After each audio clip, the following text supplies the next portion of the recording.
Ladies and gentlemen, it's a pleasure to be able to speak on Shirley. Out of all the books I've written, she was the one that has given me the most pleasure and satisfaction. From her time at Oxford, when she took the university by storm, till her final days in the House of Lords, Shirley was a permanent fixture on the political landscape, a doughty campaigner, a brilliant communicator, a champion of progressive causes, and a woman of great charm and integrity. Her legacy, I believe, lies more in the quality of her personality than in legislative and administrative achievement. Had the fates been kinder to her and Labour not self-destructive just when she was coming into her prime, she could well have held high office for a number of years. In the limited time available, it is impossible to do justice to the full range of Shirley's life and legacy. So I shall just concentrate on three particular issues: education, Europe, and leadership. Like many affluent families in the pre-war period, Shirley enjoyed a privileged education at St. Paul's Girls' School and Somerville College, Oxford. But a year at a state primary in Chelsea and several years at high school in St. Paul, Minnesota, where she was sent during the war, persuaded her of the virtues of an inclusive, classless educational system. Her views became common currency within the Labour Party by the time they returned to power in 1964. And as a medium-ranking education minister, she supported her Secretary of State, Tony Crossley, in his decision to go comprehensive. It is also worth mentioning her work as higher education minister at a time of university expansion and student unrest. Aside from giving students representation on university courts and academic boards, and autonomy to student unions, she also helped place staff and students on the boards of many polytechnics. At the same time, as the economy began to slow, she could see the generous provision for the universities could not be sustained, and she therefore attempted to reduce cost without impairing quality. Consequently, she pressed the universities to reform, be it shorter courses, a less generous staff-student ratio, or the introduction of student loans.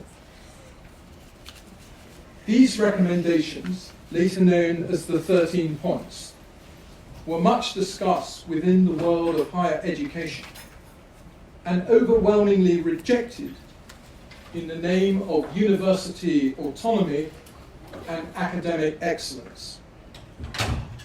As vice-chancellors made their opposition known, Shirley bluntly told them that they couldn't adapt to this kind of restructuring.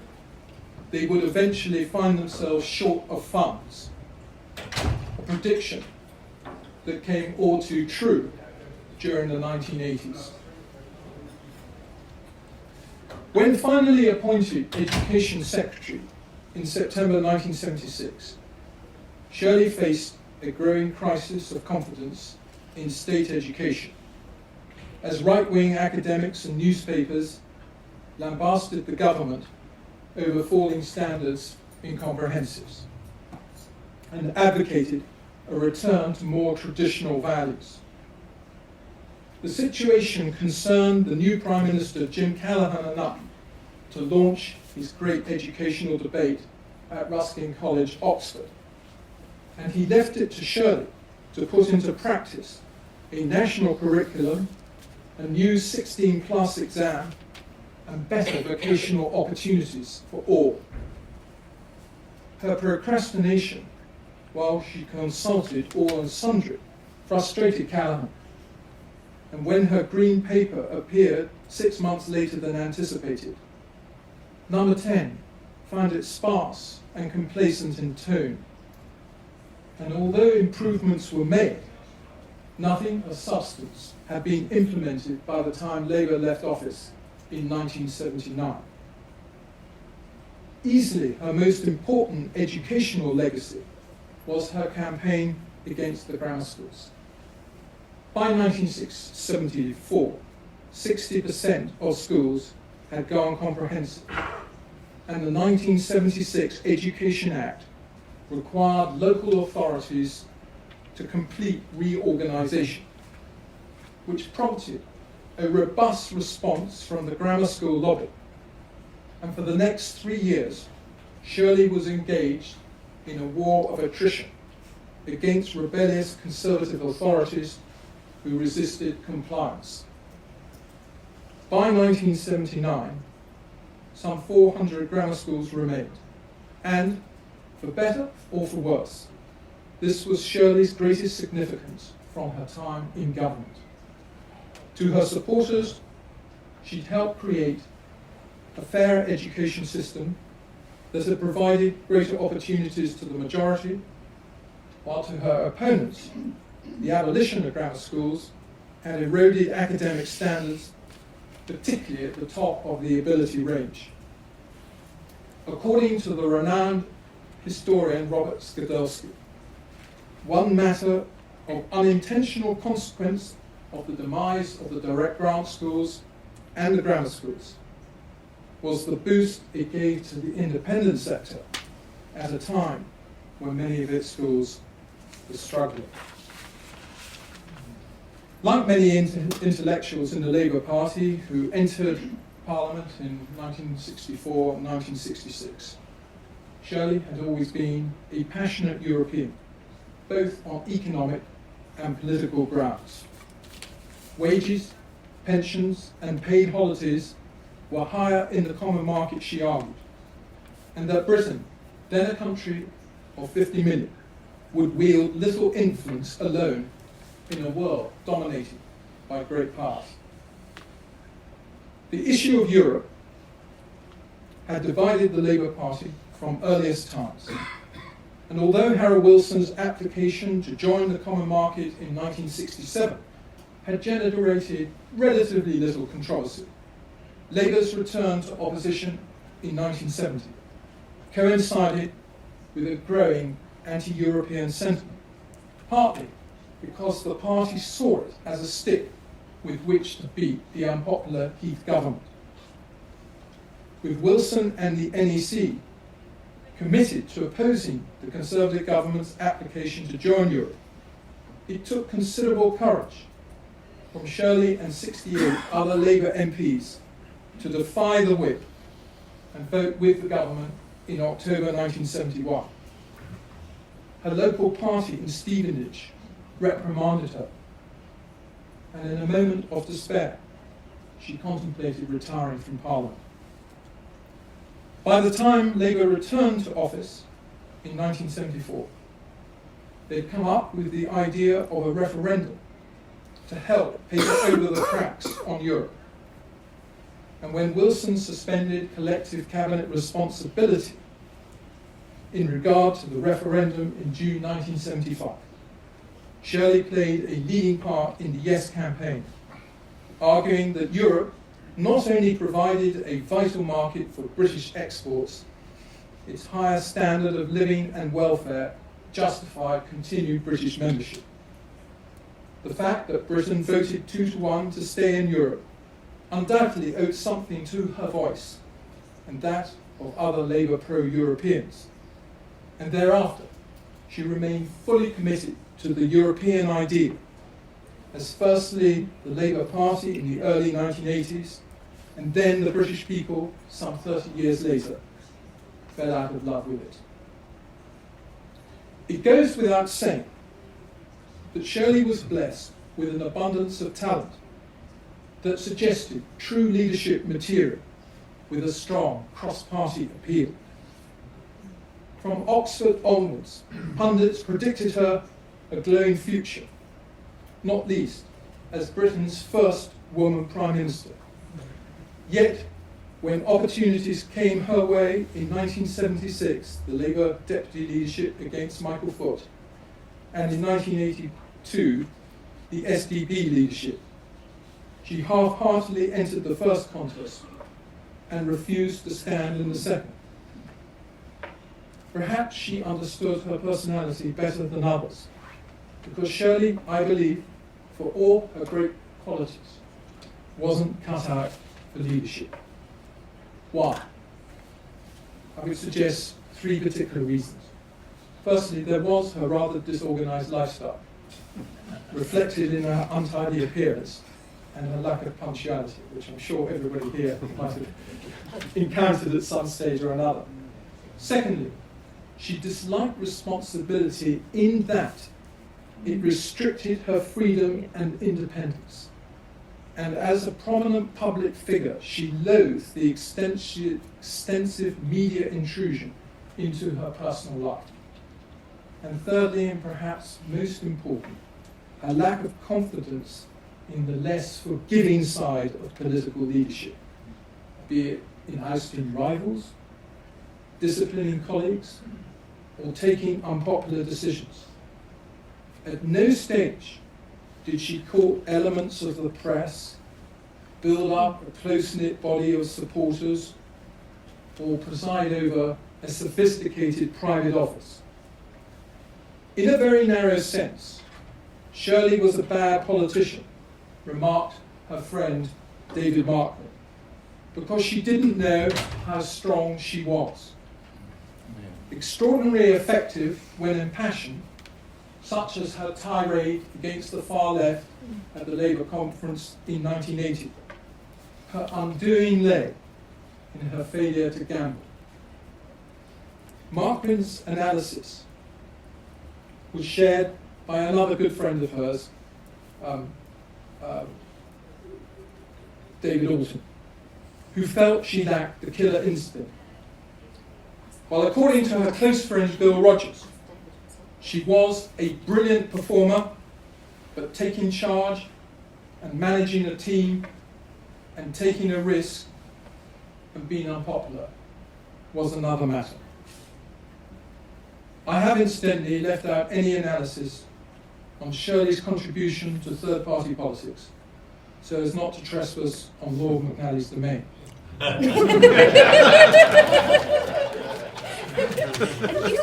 Sufficient to say, in conclusion, that Shirley perhaps didn't quite live up to the potential of her early years, if we judge achievement by legislative and administrative achievement or governmental reform.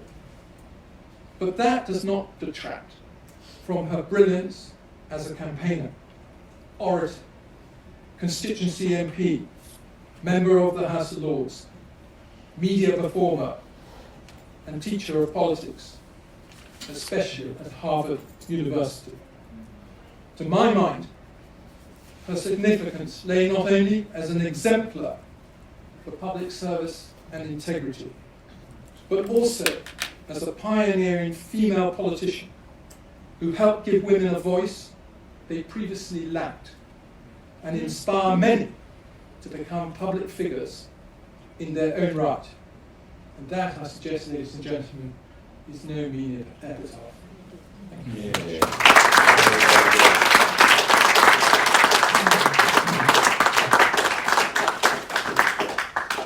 Thank you very much. I think we'll keep questions right till the very end. We've now got Tom. Tom, are you going to... Yes, this seems to be the same as it says on my piece of paper. But it also says that I should only speak for 10 minutes, so I will... But Mark, that was a masterly analysis. I don't agree entirely with the assessments that you made. And some of the people that you call... Some of them, my friends, who in judgment of Shirley, had far less successful political careers than Shirley did. But let me start In 1963, I spoke at Trinity College, Dublin, and there was, the week before, they'd had a debate between the Irish playwright Brendan Behan and Randolph Churchill, Churchill's son. And afterwards, they'd taken them for a dinner, and they tape recorded Randolph Churchill. And when I was there, they played this tape recording. And it was a kind of stream of consciousness about the fate of someone who is the son or the child of a great national figure.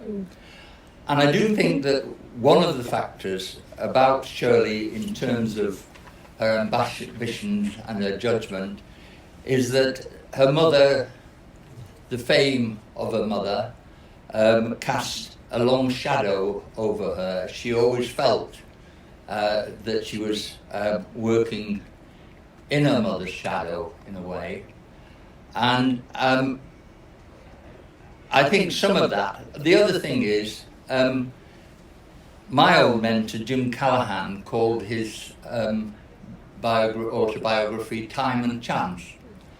And in politics, that is the truth.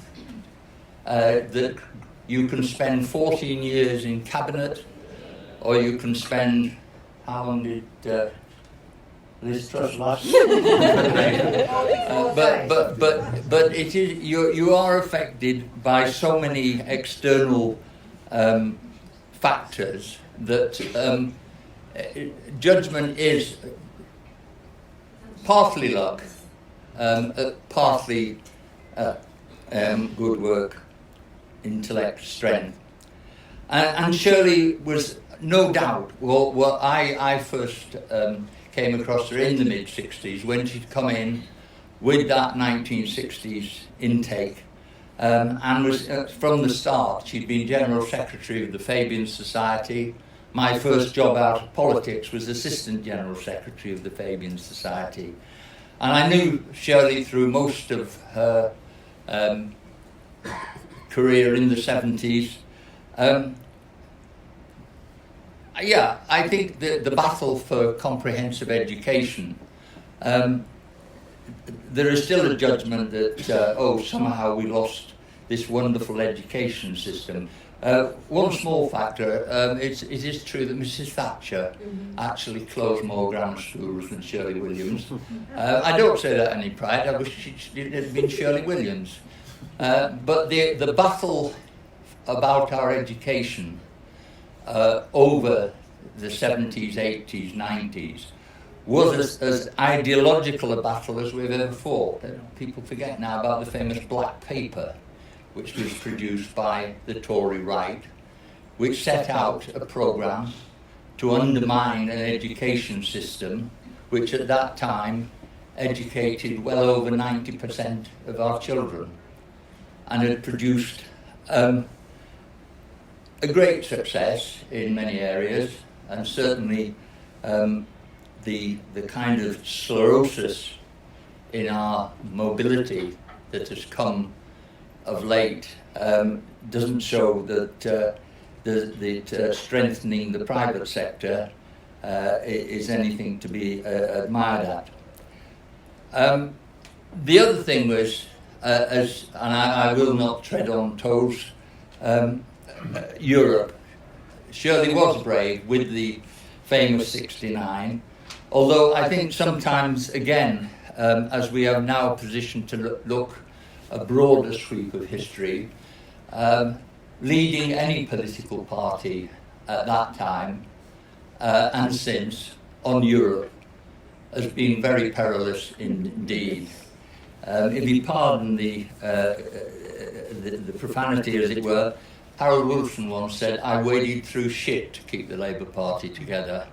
Keeping parties together on Europe over the last 50 years has been very difficult indeed. But one thing I would say is, I think I can say with absolute confidence, that if Shirley were alive today, she would be urging on the Liberal Democrats to be brave about Europe. Long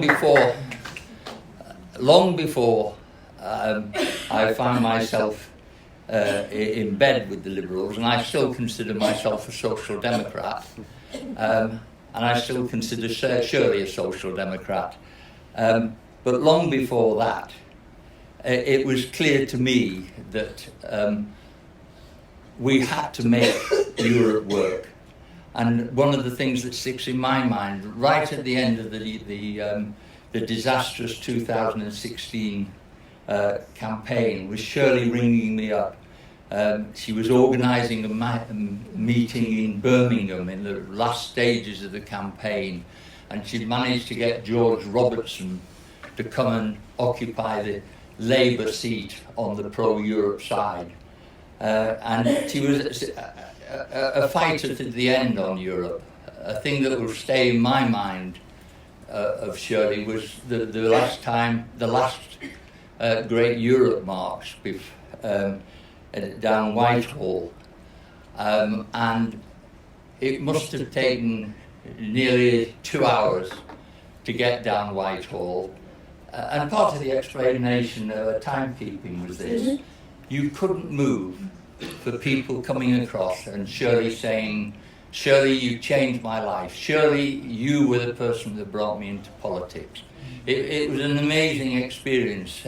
Juliet, my wife here, was with her, and the warmth that she engaged and the inspiration she was to other people was I think, something that has lost. What might have been are full. I do think that if Shirley had fought Warrington, we would have won Warrington, and the whole pattern of things had changed. I'm not only saying this because I know that he's tuning in this evening, but I think if David Steele and Shirley had been the joint leaders of the party, we might have made the breakthrough they were wanted. In a way, Roy Jenkins was a very, very great man, but he once made an attack saying that his opponents were no, I'm sure, shut up in a minute. He described, he actually described David Owen as an uprus tree, because the uprus tree, all plants below it die. But in a way, looking back on the SDP adventure and the Alliance adventure, Roy, in a way, was an uprus tree. He was too big a figure to make a new party and make a new appeal to a new generation. And looking back, I think David and Shirley would have made a bigger impact and more encapsulated what I think people wanted from a new party than in fact was. But and in the Lords, she only spent 3 years as leader in the Lords, and when she told me that she was going to stand down, I was her deputy. I said, there's absolutely no reason for you to stand down, Shirley. I said, nobody wants you to stand down. She said, no, but I've done it, and I just wanted to show them that I could do it. And I think that was the other thing about it, and this I will finish in, but it is a thought. In some of the arguments and debates about women's rights, younger women were disappointed that Shirley was not always at the leadership. She was not always condemning everything that had gone before. And I think there was a lack of appreciation that she came into politics, she came into Parliament in a very male-dominated. I remember Auntie Costello once saying rather dismissively, "Oh, Shirley's so soppy." And the alpha males of a very able labour intake were very difficult to survive with. And I sometimes think that a younger, more self-confident generation of women don't fully appreciate that they stand on the shoulders of people like Shirley, who had to operate politics in a far, far more hostile world for women to operate in, and where the idea of being a middle-rank minister was thought of as that's about their right. She made, those are the shoulders that she stood on, and as Mark rightly said, she did so with amazing intellect. I used to sometimes sit in the Lords and think, Jesus, what's she going to say? And up she would get. And this stream of eloquent, articulate, grammatical speech would come forward, and almost always radical and brave and incisive. If Shirley had faults that prevented her from reaching the highest office, if she had bad luck in that time and chance never quite arrived for her, the real loss was us, who lost a great woman Prime Minister.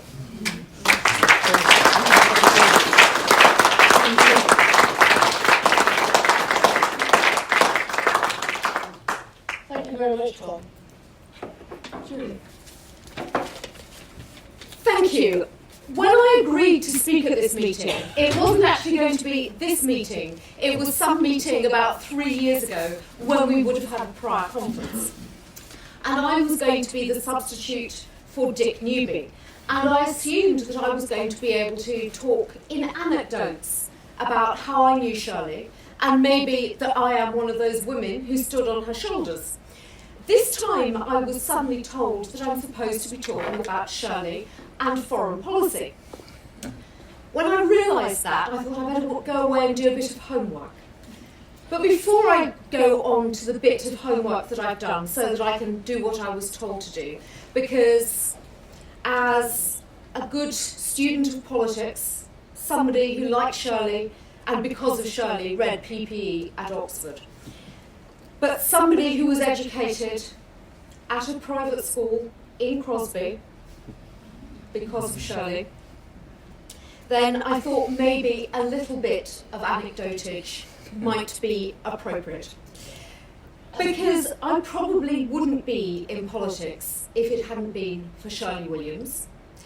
I decided when I was about 9 that I was probably a Liberal. And so this goes back to Tom's point about, well, maybe if David Steele and Shirley had worked together as leaders of the coalition, we might have had a very different politics. But as a child growing up in Crosby, I watched a party election broadcast in 1979 and thought that what David Steele was saying actually made a lot of sense. But I was sent to Merchant Taylor's School for Girls, despite being a Catholic. And I was sent there because my father had left school, his secondary modern, with no qualifications. And he was determined that his only child should be given the best opportunities that he could find. I was the only child, and so he put me in for the 11 plus equivalent at a school that had been a direct grant school. When I got there, one of my teachers realised I was quite interested in politics. And in early 1981, she said, well, you might be interested in this new party. So I went away and read all about the Limehouse Declaration and thought this was extremely exciting. But if you're 11 or 12, you don't really normally get very involved in politics on your own. Unless the long-standing MP for Crosby, never known to do very much for Crosby, happens to pass away. And there is a by-election. Shirley is the candidate, and so one day my mother, walking along our local high street, spotted somebody with an SDP rosette and said, please can my daughter come and help, because she's driving us all mad. All she's doing is talking about politics. Please can she do something? So I went along, And each day after school, I would go and do various things.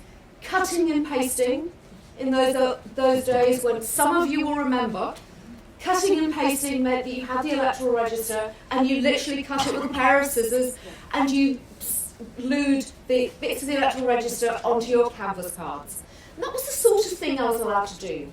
Shirley said that I couldn't canvas because it might look like child labour. Partly because as a 12-year-old I was very small. The only thing is, I didn't grow after that, so I'm still as small now as I was then. But I was allowed to go and be in the campaign, and occasionally I was allowed to go out on the battle bus. And Shirley was inspirational. So everything Mark said about her legacy as a personality, the charisma, the charm, I think they're absolutely right. That she would look you in the eyes, whoever you were, wherever you came from, she would treat you as an equal. And I think that is hugely important. And there was one occasion in the 83 general election when we were going round the local fair and somebody said, Shirley, and everybody called her Shirley. Nobody said Mrs. Williams. In those days, when if it had been the Conservative Party, they would have all said Mrs. Thatcher. Shirley was Shirley. And somebody said, Shirley, you've got a hole in your skirt. It was a cigarette bun. And she said, yeah, you're right. But, you know, it's a bit expensive to change your clothes, so I've just got to live with this skirt with a hole in it. And the fact that she was just willing to talk to anybody and accept a comment like that, I think was a demonstration of the woman. Somebody who could mingle with anybody, despite, as Mark said, coming from a very privileged background, but as Tom also said, one in which she was in the shadow of her mother, Vera Brittain. And the relevance of Vera Brittain is, of course, that she wrote so movingly about the First World War and the losses, but of course her attitude to foreign policy was that of a pacifist. And what we have with Shirley is somebody whose views on foreign policy were authentically her own. But they're also quite unusual in British politics. Because I don't know what meeting that is, but... they've got microphones. Right, well, I will shout even louder. Can everybody in the back hear me? Thank you. So, Shirley was sent off to the United States during the Second World War. She had experience of another culture, and part of her life was living in the United States, not just as a child being sent to school there, but when she married Dick Neustadt, she spent time teaching at the Kennedy School at Harvard. She was somebody who understood the United States, but she wasn't so swept up in American politics that she thought that was the only way that politics could be. There wasn't a sense that it's the Atlantic rather than Europe. In practice, Shirley completely understood, as I think the Liberal Democrats do, that you can be an Atlanticist and a European. Yeah. And because she was passionate about Europe. And although I think Europe is part of foreign policy, the fact that Mark and Tom have both talked about Europe means I won't say very much about it. I'll touch on some other aspects of foreign policy. But one of the notable things about Shirley was her passion not just for the European community as it was originally and campaigning to stay in 1975, but her support for the new democracies in Central and Eastern Europe. That passion not just to have a small integrated core Europe, but one where in 1980 or 1981 she was visiting Poland, campaigning with Solidarity before the democratic transformation. And one of the things that didn't really get the headlines, but was so important, was her campaigning for democracy and European integration in Central and Eastern Europe, and for European enlargement. And that perhaps is one of the things where I'd like to link the comments that we've heard from Mark and Tom. Mark said, well, maybe Shirley she wasn't a leader. Well, no, she might not have been party leader. She might not have led the Liberal Democrats into the election. But she was somebody who led by example, and people listened, they followed, and they were inspired. And for my money, that's a type of leadership. And she went and campaigned for democracy in Central Eastern Europe, so I think that is an important part of what she did. She inspired students as well as other women politicians. But she also was very good and analytical in terms of foreign policy. As I say, I went to do my homework. I thought I better get her autobiography off my bookshelves, which of course is called Climbing the Bookshelves. But then I also looked at the book that Andrew Duff edited at the time of Shirley's 80th birthday. Most people seem to use it as an opportunity to write about their own views about the world, rather than saying very much about Shirley. They were all male authors who were saying this, and perhaps this demonstrates a difference, because what we have in Shirley wasn't somebody where there was a great ego. There was somebody who was able to inspire and empower. But as Bill Rogers in his very short comments, but they were absolutely about Shirley, he said that she'd shone brilliantly in 60 years from the Oxford Labour Club to yet another outstanding performance in Question Time and another distinguished international conference. But where I found her foreign policy analysis succinctly articulated was in 2010, just after the coalition had been formed, and she gave the Tim Garden lecture. And she paid great tribute to Tim, and a lot of the lecture was actually reminding people of Tim's views on defence. But she equally gave her own views on the situation in the world. And what she talked about was power and responsibility, but also the inequality of power in the world, reminding us that the P5 on the UN Security Council are no different from the late 1940s, and making very clear that that isn't really the way the United Nations should work. Pointing out that the G8 was not representative and the G20 wasn't really legitimate. But she also talked, and I will close on this point, by looking at the nuclear question. Because yet again, the Liberal Democrats are talking about the nuclear issue. But in the coalition, there was the opportunity for the Trident Alternatives Review. But at this point, 2010, the world was a much happier place. Barack Obama was president of the United States. And Shirley was saying, well, there are still some glimmers on nuclear policy. And she did point out at this time that nuclear weapons are very expensive weapons, seeking a role and purpose in the post-Cold War world, which is probably exactly what David Gross, if he was sitting in this room, would want to hear. But she said, well, their usefulness is questionable, because apart from North Korea, there's almost no country that's got nuclear weapons that's not currently a partner or an ally. Well, sadly, in 2023, the world looks very different. And that sense of optimism in 2010 about the international world is now very different. So Shirley wasn't advocating even then total abolition of nuclear weapons unilaterally, still sticking with her multilateralist agenda, but saying we can reduce our nuclear position stage by stage, at each stage encouraging others to join us in a global move towards nuclear disarmament. And I think that is typical of Shirley, that she wouldn't want to change the world overnight in a way that wasn't going to be effective. She sought to change the world stage by stage.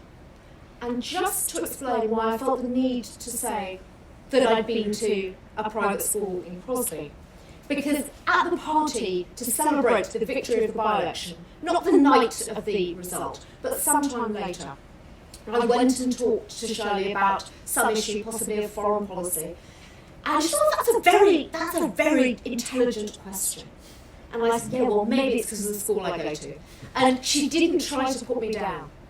How many politicians would just say, I will accept what a young girl is saying? So many would want to have the last word. Shirley didn't. She inspired by her passion and her integrity, not by attempts at putting people down.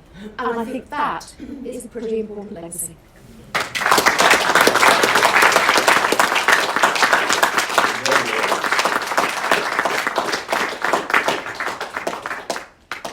Duncan, I have on my list Yes. things to what's going to happen. You're going to say a few words about the history group. Yes, so my name is Duncan Brack. I'm editor of the Journal of Liberal History. Actually, just a couple of preliminary comments. We have a number of people joining us on Zoom from elsewhere in the world, including Lorna Marsden, distinguished academic from Canada, and David Steele, of course, former Liberal leader. So if any of you want to ask questions, we won't take you live, but you can post the questions in the chat. And I just want to slightly abuse my position to pick up on something Tom said about the party being braver on Europe, since it got a round of applause. There is an emergency motion that could be debated on Sunday at conference on Brexit, food shortages and the Northern Ireland Protocol. But there are 7 emergency motions competing for one slot. So if you want to see that one debated, and it calls on the leadership to be braver about Europe, then you need to vote in the emergency motions ballot, which is tomorrow morning in conference.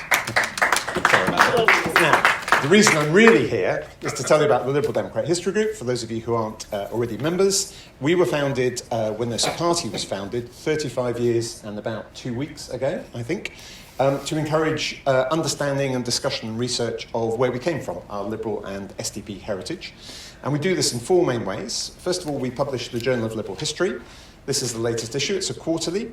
And you can see earlier issues, former issues at our exhibition stand in the Barbican Centre.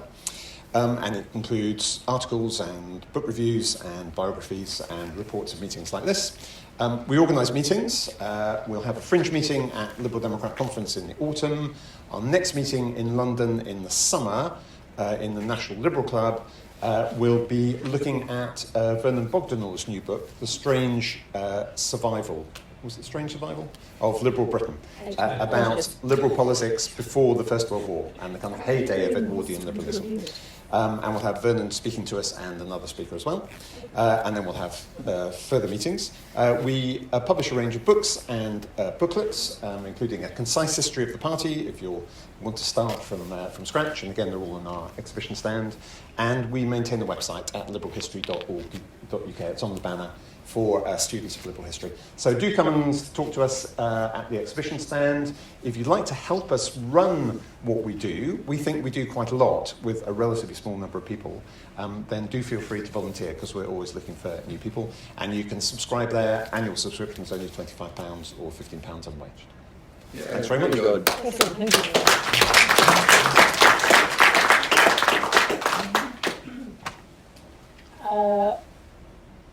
We now are going to take questions and comments from the audience.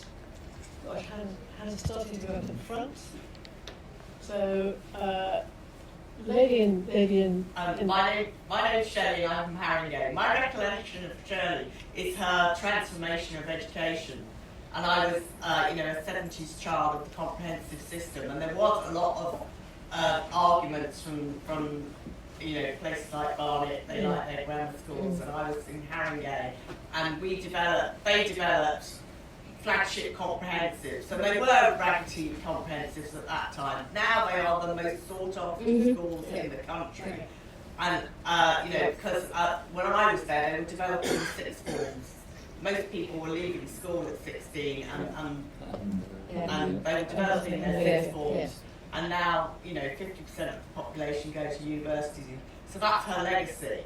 And you people see this as a political thing. I see it as we need a better educated society. It was a foresight that she had. And we need more people to join that in. That's it. And I think, whether you go to what kind of school you go to, it's really your generation. Yeah. Like you said, you went to a private school where I lived, everyone went to the local state schools, and that's what it was. but she did develop one in particular with Roy Hattersley's wife as the head teacher, and they threw out the sexist and the racist books out of the library. The boys did the cooking and the needlework classes, and the girls did the woodwork. You know, so they developed it, and the comprehensives also were able to offer a wider curriculum. And develop, you know, now they do computer science and all this, and they don't do the cooking so much, you know. That's all I want to say. But she was very influential. And the fact she wasn't leader, I don't think is neither here nor there. Lady in pink. If I may share my personal story from my connection with Shirley, in 2016 I got the opportunity to write my very first biography. At age 60 I got my first writing publication contract.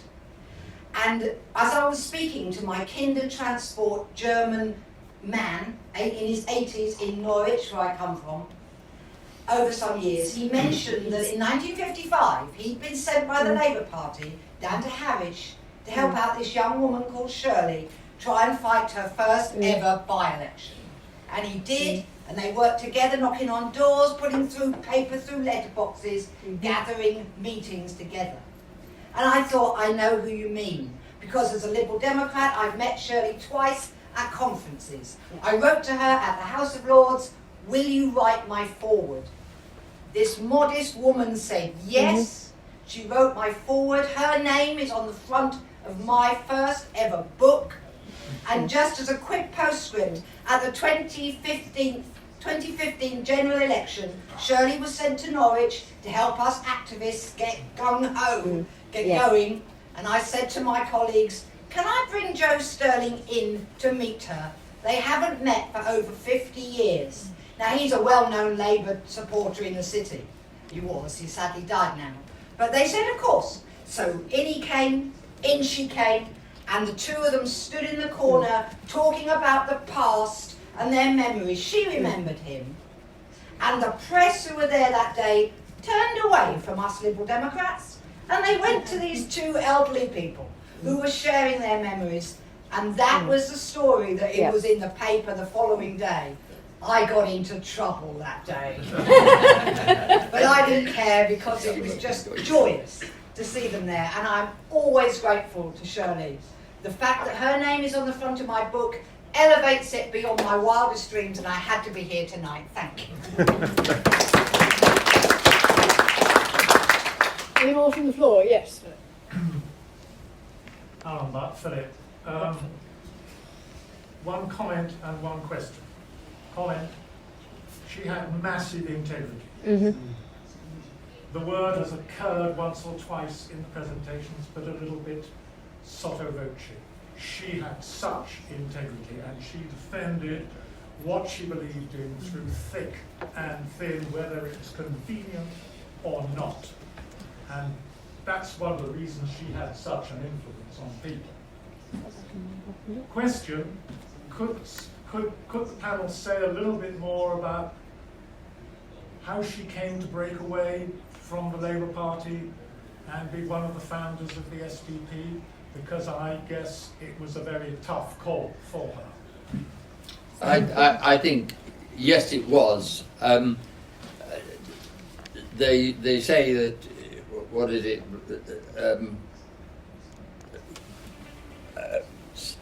Bereavement, divorce are the great emotional things. If, as Shirley did, she came from the very heart of the Labour Party and had worked in, as I say, she'd worked for the Fabian Society, and just taking your point about her approach to politics, the Fabian motto is, of course, the inevitability of gradualness, which perhaps he kept to the very end. But I think in the end it was Europe. It was this feeling that the Labour Party were not going to deliver on Europe, and that the linkage between essentially the Social Democrats and the hard left was an unnatural one, which would rupture. and you know, I think that was true. Of course, what happened, of course, apart from the Falklands War and was that the Labour Party changed as well. Yeah. When I made my switch, the person I talked to was Bill Rogers, and I always remember Bill saying, I'm not sure it'll work. If it does, we'll build a centre-left party that can hold power in Britain, or it might frighten the Labour Party into changing. And of course, that was the Blair thing. But Shirley, you've hit the nail on the head. Shirley had that integrity that made it very difficult for her to survive Harold Wilson's contortions, and Jim Callaghan's, for that matter. Now, some would say that's politics, but politics also needs the ones who are willing to take the hit for integrity. Can I just come in there on the point about the integrity? I wonder how many politicians like Shirley, when she was paid in her early days for appearing on Any Questions or many other programs, quite a handsome sum. Not only did she often say to the TV producers, send the money to charity, she would never have made a point about that. Gosh, how generous I am. Yep. And on that day, after she lost the Crosby by-election in 1983, she kept a visit to her local school, because she said she would go, and she went, despite the fact that she had all the cameras there and, oh, you lost and everything, she went. That, I think, was an indication of her integrity. Obviously, on the question of why she left the party, yes, there were these fundamental divides now on things like Europe and nationalisation. But I think also, and I think Tom alluded to it, it was the changing nature of the party, that spirit of intolerance, which became so marked, particularly at that 1980 conference, when I seem to recall people with clenched fists, you know, singing the red flag. It was pretty nasty stuff. And one thing there, of course, Shirley, I think I'm right in saying, was the only cabinet minister for some time on the NEC in the mid-late 1970s. And she took a really nasty hammering from some of those people on it, in personal terms. Yes, they had wide ideological differences, she could accept that, but what she really loathed was the personal denigration. I hardly ever heard her in private denigrate any politician from any party. The one exception was a couple of those members of the NEC, Dennis Skinner and Rini Shaw. Gentleman at the back. Just I've got a comment, again repeating, she just what I said, a wonderful woman she was, in not sort of putting down anybody. Much to my embarrassment, I was a ordinary Lancashire, who went to help in Crosby, and I just happened to walk in the door at the moment they wanted somebody to drive Shirley to go on a canvassing, with the press following. You know, stupidly, and I suppose I felt flattered. I said, oh, well, you know, I was out, I'll do it, yeah. But unfortunately, I didn't know where I was going.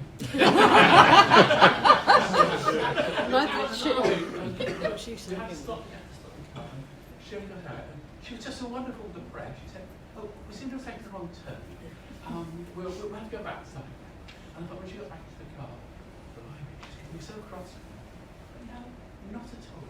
No word of reprimand, although I'm pretty sure of that. She's a wonderful person. But I also can ask you a question. Sorry, I'm really interested that you mentioned as someone who's written a lot about higher education policy, her 13 points, because that was something where she really did, right, take responsibility and take a remarkably unpopular line. I mean, it was. Yeah, she really was really attacking that. So I wonder why, you know, you're saying she wouldn't take unpopular decisions, And yet on that one, she clearly did take a line she thought was right, but was very Yes, that's absolutely true. And look, leaving the Labour Party clearly was a very unpopular decision.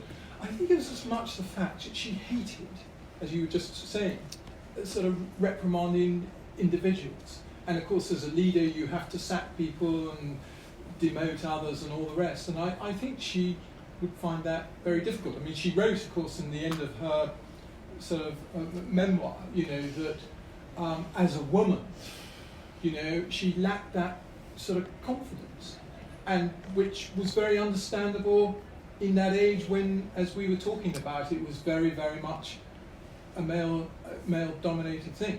But I would just say one thing. I was actually thinking of this as we were talking. Although I did make the point about, the fact that maybe leadership material wasn't automatic, when you compare her with the fact that we've had Theresa May and Liz Truss, I would be the first to concede that, given that, she could certainly have done the job better than this. And I think that there's a male Prime Minister that comes to mind as a complete waste of time.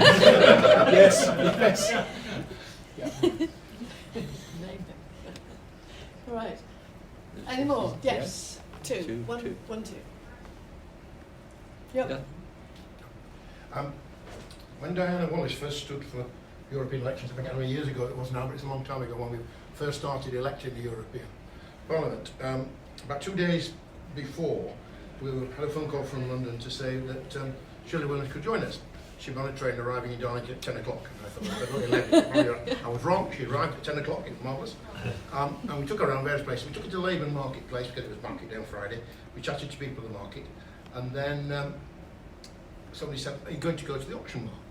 I thought, well, with respect to what on earth would she know about auction mart? 5 minutes after we got there, she's in deep discussion about the breeding lines of Aberdeen Angus. I think it was, I might be wrong about the breed. She had fantastic, it was just a range of knowledge. It was absolutely amazing. And these seriously conservative, very seriously conservative Dales farmers were absolutely flabbergasted. And one of them joined the party and he's still in the party because of that, all these years later. So it just shows, but I mean, her knowledge was just absolutely amazing. I thought it was a daft thing taking it to auction market. She wouldn't know anything about cows. Well, totally wrong. Of course, she worked on that sort of pacifist farm in Essex just before the time of the Harwich by-election for about a full year and loved it. Yeah. It was one of the great experiences of her life. 1999. 99 was it? Thank you very much. I can't remember dates anymore. Any more? Yeah, Yes. one short anecdote and a question. But the anecdote is that after leaving university, I moved to Hertford, which was after the Hertford and Stevenage seat. And that was, a lot of people said that was why she lost, because Hertford's a more of a conservative town. There were 3 Conservative wards, 1 Labour. So my then wife stood as a candidate, alliance candidate, in the 1987 local elections in Hertford and got elected in the Labour ward. And it was pretty early on in canvassing that we realised that our strongest asset was Shirley Williams, because that was 8 years later, but people remembered Shirley, and they now knew that she was SDP and so on. And that was why Bridget was elected. The question though is, how did Shirley feel about the coalition in 2010? What did she? I know she was loyal in public, and she knew that was the right thing to do. But in private, how comfortable could a Social Democrat feel about the Liberal Democrats being led into coalition with the Conservatives? Perhaps Tom could comment. Yeah. She was loyal. but I would say this as well about the coalition, and I say this as a journalist whenever I can. When you think of the total chaos and damage to our country of the last 7 years, the years 2010 to 2015 will be judged by historians. Look, they're already coming. One lesson in politics: take applause wherever you can. So I do want us to lose the hang-dog. We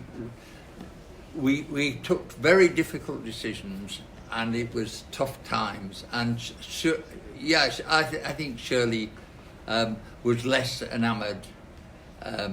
But she had also come through an experience. I mean, she the one big economic job she did was prices and incomes, which is really a treasury job. And, you know, trying to manage an economy through hyperinflation is a tough deal. And that's what the problem was in 2010. Whatever the Labour Party said now, the Labour Party's spending decisions were very similar to what was carried through. What was not carried through was, or ever agreed to, was 13 years of cuts and contraction. But no, I don't think Shirley was. But it is typical of Shirley that her loyalty to the party, and that's one of the things I would say, which is, I would, well into her 80s, I'd see her on a Thursday in the Lord and say, well, what are you doing this weekend? And, well, I've been invited up to, and it would be some godforsaken place to speak at the annual dinner of some Liberal Democrats group. And right to the end, she never deserted the grassroots in that respect. Could I just briefly add that I think that absolutely I would agree with Tom. I mean, I remember it was about that time I was seeing quite a lot of her sort of writing the book, and of course she did take a very leading stance against the government's National Health and Social Care Bill, which I think everybody would accept was not one of the coalition's finer moves by Andrew Lansley. Thank you. And she was absolutely right on that. Yes, you are. That's right. I went into the House of Lords in 2011, and I had come straight from chairing a large NHS trust, and so I think that must have been you, Tom, suggested that I might like to lead on the health and social care bill when it came to the Lords. And I had Shirley as part of my team, along with Liz Barker, and Liz and I used to take Shirley for lunch before we had any committee stage, so that we could actually make sure that we knew what we hoped she would be saying. Sometimes it worked and sometimes it didn't. But I was a regional organiser from the mid-90s, and if Shirley ever came down, just as everyone has said, she's mobbed, and it was, I mean, one of the things that I was really delighted about was that she actually found personal happiness towards the end of her life with her remarriage. Yeah. And that was absolutely lovely to see, because she was a lady who used to go home to an empty house, really. Can I just tell you one lovely story about Dick Newstad, who was a giant of American academia. And Could you speak a bit louder? yes, certainly.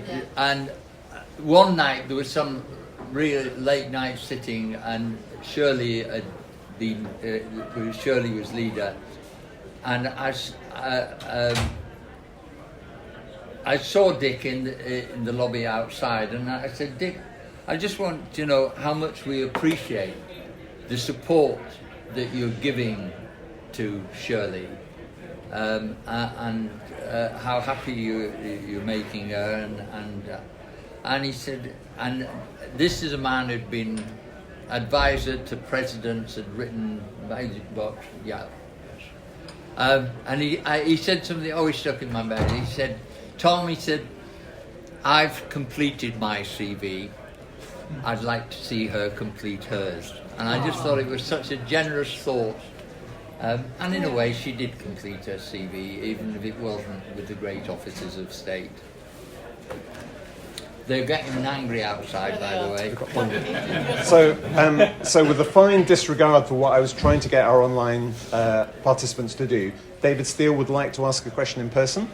So I hope the speakers will be loud enough, but we can relay the question. So David, do you want to put your question? I just want to thank all three speakers for a wonderful evening. Very, very memorable. And while I agree with Tom in what he said about Shirley not standing in Warrington and the following general election, I think we must admit that it was the Falklands factor that did us down then and would have done regardless of who was leader. You've had so much support, David, you might be thinking of making a comeback.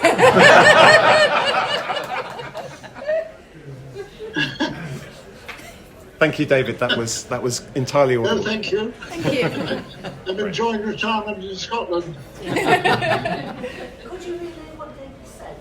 Could you tell us what David Falkland. said? He said the Falkland Island. That whoever would have led the alliance in 83, the Falklands was a game changer. I've got to put on record before we do get thrown out. My favourite Joe Grimond comment at the start of the alliance is, oh well, of course.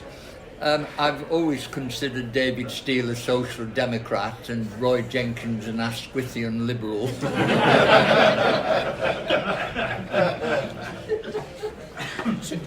Joe Grimond on the campaigning with Shirley in Crosby, and somebody asked Shirley about comprehensive, so I'm very much favour, and then Joe Grimond asked him, well, of course I'm a great believer in an Eton education. We're testing patience out We there. are. Thank you very much.